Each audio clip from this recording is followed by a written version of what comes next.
En el estado de Washington, a orillas del río Green, comenzaron a aparecer cuerpos. La policía no sabía quién era el responsable, tampoco imaginaba cuánto tiempo tardarían en descubrirlo. Durante casi 20 años, Gary Leon Ridgway vivió como cualquier vecino del barrio. Trabajaba en una fábrica, tenía familia, iba a la iglesia los domingos. Nadie a su alrededor sospechaba nada, nadie tenía motivos para hacerlo. Pero detrás de esa vida completamente ordinaria, se escondía el asesino en serie más prolífico en la historia de los Estados Unidos. Un hombre que durante 2 décadas desafió a cientos de investigadores, hasta que la ciencia del ADN hizo lo que ningún investigador había podido lograr. Esta es la historia del asesino de Green River.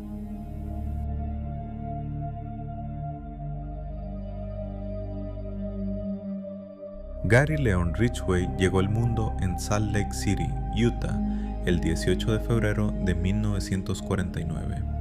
Era el segundo de 3 hijos de Thomas y Mary Ridgway, una familia trabajadora, una familia aparentemente normal, pero en esa casa había algo que no funcionaba bien. La madre, Mary Rita, era una mujer dominante, de carácter férreo, que controlaba a todos los miembros de la familia, especialmente a Gary.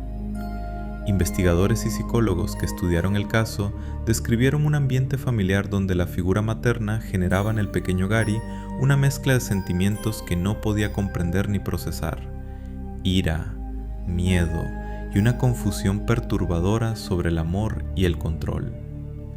El padre, Thomas, era sumiso, callado, incapaz de ser el contrapeso que Gary necesitaba.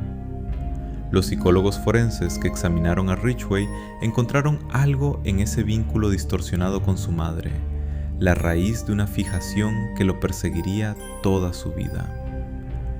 En la escuela, Gary no destacaba, todo lo contrario, sus calificaciones eran deficientes y sus compañeros lo encontraban extraño, incómodo. Era un niño que mojaba la cama con una frecuencia inusual para su edad, lo cual generaba humillaciones constantes por parte de su madre. Pero lo que sucedió cuando Gary tenía 14 años encendió una alarma que nadie supo leer. Un día, Ridgway atrajo a un niño de 6 años hasta unos arbustos y lo apuñaló. El menor sobrevivió. Gary fue interrogado por la policía y años después, ya adulto, confesaría con una calma aterradora la razón de ese ataque. Quería saber lo que se siente al matar a alguien. La familia pidió disculpas, el caso se cerró y Gary Leon Ridgway siguió creciendo.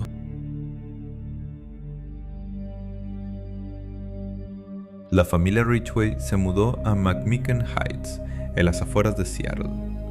Gary creció en un barrio cercano a la ruta estatal 99, conocida popularmente como Pacific Highway, una arteria de moteles baratos, bares de carretera y trabajo sexual. Ese escenario se convirtió en su mundo. Ridgway fue enviado a Vietnam tras terminar la preparatoria. A su regreso, a inicios de los años 70, era un hombre que cargaba consigo una obsesión que no podía apagar, una necesidad compulsiva y una fijación creciente con las mujeres que trabajaban en la Ruta 99. Se casó por primera vez en 1970. El matrimonio no duró. En 1973 conoció a su segunda esposa, Marcia Winslow, con quien tuvo a su único hijo.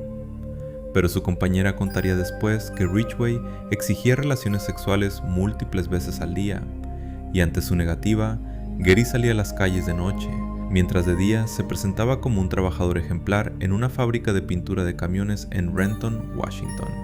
De noche, recorría lentamente la Ruta 99 en su camioneta. Ridgway siempre tenía el mismo método. Se acercaba a mujeres que trabajaban en la calle, las invitaba a subir al vehículo y para ganarse su confianza, les mostraba la fotografía de su hijo. «Soy padre», parecía decirles. «Puedes confiar en mí». Nadie que subió esa camioneta supo que era la última vez que lo haría.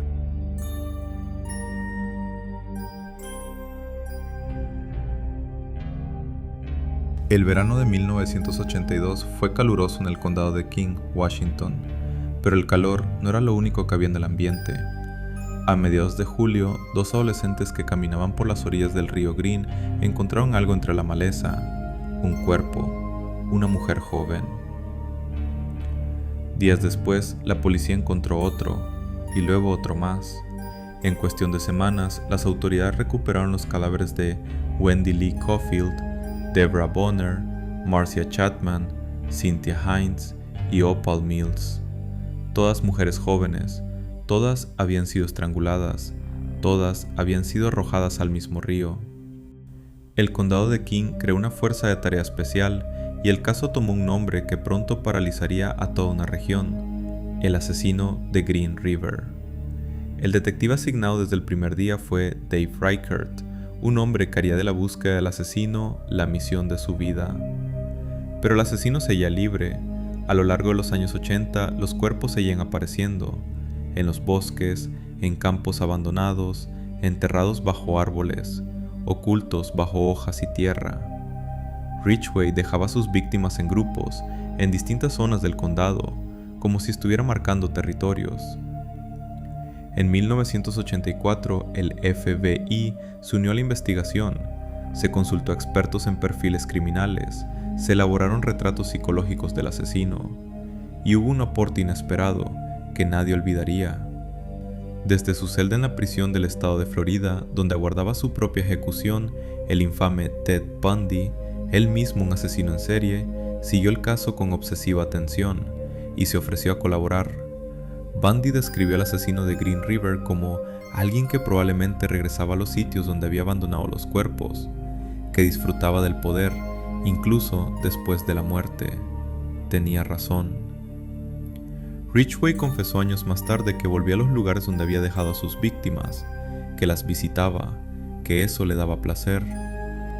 Para 1986, la lista de víctimas superaba las 20 mujeres. La mayoría eran trabajadoras de la Ruta 99, algunas eran adolescentes, la más joven tenía apenas 15 años. Ridgway fue detenido e interrogado en 1983 y nuevamente en 1986. Pero su apariencia, un hombre común, de cara tranquila, no encajaba con el monstruo que la policía imaginaba. Lo dejaron ir. Y siguió matando. En 1988 se casó por tercera vez. Sus vecinos lo recordaban como una pareja normal.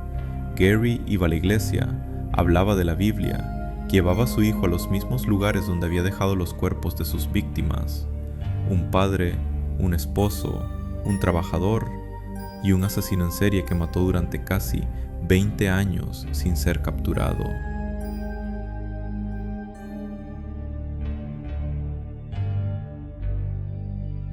Habían pasado casi 20 años desde que el primer cuerpo fue hallado en las orillas del río Green. El caso nunca se cerró, pero tampoco avanzaba. Hasta que Dave Reichert, ahora sheriff del condado de King, tomó una decisión que cambiaría todo. En el año 2001, Reichert convocó a un nuevo equipo de investigadores, esta vez con una herramienta que en 1982 era ciencia ficción, pero que en el 2001 era una realidad poderosa: el análisis de ADN. Las técnicas de análisis que en los años 80 no existían, y las compararon con muestras tomadas a sospechosos, incluida una que Gary Ridgway había entregado voluntariamente en 1987. El 10 de septiembre de 2001, Dave Reichert recibió la llamada del laboratorio. Los resultados eran positivos. La muestra de Gary Ridgway coincidía perfectamente con las muestras de las víctimas. El 30 de noviembre de 2001, Gary Leon Ridgway salía de la fábrica de camiones donde llevaba décadas trabajando, como cualquier otro día. Los agentes lo esperaban. Fue detenido sin resistencia, sin gritos, sin drama. Solo un hombre de aspecto ordinario, esposado, mirando al suelo.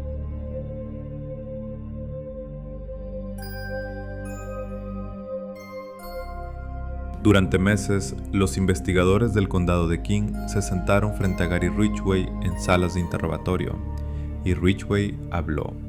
Habló durante horas, durante días, con la misma calma con que podría hablar de su trabajo, de su camioneta, del clima en Seattle. Confesó asesinato tras asesinato, describió métodos, describió lugares, Describió detalles que solo el asesino podía conocer. Dijo a los investigadores que había perdido la cuenta de cuántas mujeres había matado. Cuando se le preguntó cuántas, respondió con una frialdad que heló la sangre a todos en la sala. Dijo: «Maté a tantas mujeres que ya ni podía llevar la cuenta. El plan era asesinar a todas las que yo considerara prostitutas, porque sabía que podía matar a tantas como quisiera sin que me agarraran. Nadie denunciaría sus desapariciones». Confesó también algo que había revelado Ted Bundy años atrás, que regresaba a los lugares donde había dejado los cuerpos, que en alguna ocasión había llevado consigo a su propio hijo pequeño a esos sitios, sin decirle claro por qué estaban ahí. A lo largo de los interrogatorios, Ridgway condujo a los fiscales hasta 3 cuerpos más que nunca habían sido encontrados, todo a cambio de un trato que lo alejaría de la silla eléctrica, porque en el estado de Washington la pena capital estaba sobre la mesa, y Gary Ridgway no quería morir. El 5 de noviembre del 2003, el Tribunal Superior del Condado de King se llenó de un silencio diferente. Afuera, decenas de familias esperaban, madres que habían pasado años sin saber qué había sido de sus hijas, hermanos que guardaban fotografías amarillentas, padres que nunca dejaron de buscar. Adentro, Gary Leon Ridgway se sentó en el banquillo de los acusados. Se declaró culpable de 48 cargos de homicidio agravado en primer grado, un número que pocas veces se había pronunciado en una sala de justicia norteamericana. El acuerdo con los fiscales le permitió evitar la pena de muerte, a cambio de cooperar en la localización de cuerpos y confesar todos sus crímenes. Durante todo el proceso, Ridgway se mostró frío, casi indiferente. Escuchó los testimonios de las familias de sus víctimas con la misma expresión con que miraría la televisión en su sala. Nada parecía afectarlo. Insultos, llanto, rabia, dolor. Hasta que subió al estrado el padre de Linda Jane Rule, una de sus víctimas. Este hombre no llegó con odio, no llegó con insultos, llegó con algo que nadie esperaba. Le dijo a Ridgway: «Señor Ridgway, hay personas que lo odian, yo no, le ofrezco mi perdón». Por primera vez en todo el proceso, Gary Ridgway lloró. Solo eso lo quebró, no la justicia, no el peso de las décadas, solo el perdón de un padre destrozado. El 18 de diciembre de 2003, el juez pronunció la sentencia: 49 cadenas perpetuas consecutivas, sin posibilidad de libertad condicional. Jamás. Gary Leon Ridgway fue trasladado a la penitenciaría del estado de Washington, donde hoy, más de 2 décadas después, sigue cumpliendo su condena. La investigación más larga en la historia criminal de los Estados Unidos había llegado a su fin. Los investigadores forenses estiman que Gary Ridgway pudo haber asesinado a más de 90 mujeres a lo largo de su reinado de terror. Solo 49 casos pudieron ser probados ante la justicia.